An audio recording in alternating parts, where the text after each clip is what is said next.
I'm going to tell you guys the 5 important tools you need to resin.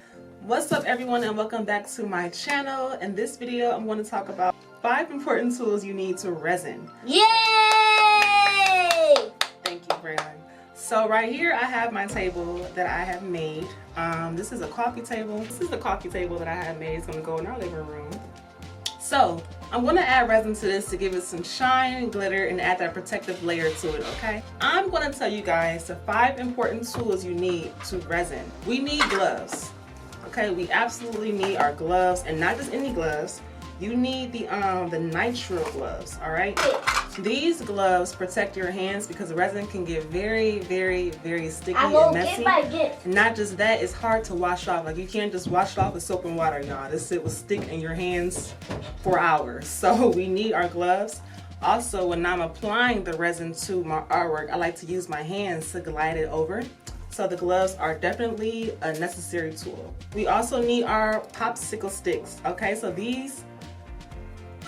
this is a good mixing tool. However, I like to use this to like scrape the sides and the bottom when I'm like mixing. What I really use to mix resin is something else. Don't laugh at me, because it looks a little funky right now because I used it like religiously, but I use a milk frother. So I'm gonna show you this part. Okay, it's a milk frother, but this thing has been through the wire, okay? So I use this to mix the resin, and honestly it does wonders, y'all. Look at that. Look at that. Okay, we are mixing with this boy. This is what I use.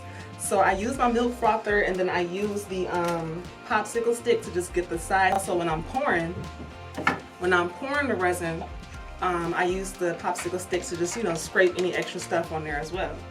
Now, speaking of cups, so now we have our measuring cups, okay? These are absolutely essential when you are doing resin because you need to have the right measurements.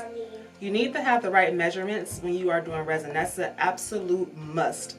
So the resin that I use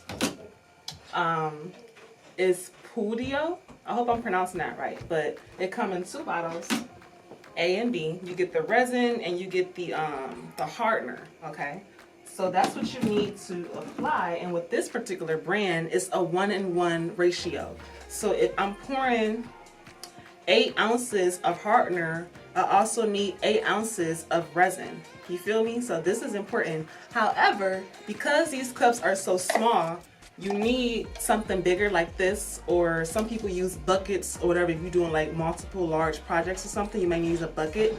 But I use the famous red cup because it's the right amount for me. Last but not least is our torch. Okay, now this bad boy, this thing right here is crucial. So after we apply our resin and we got it all smooth over the surface, we need this torch to blow out the bubbles. What we don't want is bubbles in the artwork. It's like it provides a really smooth glass-like finish. So I really love.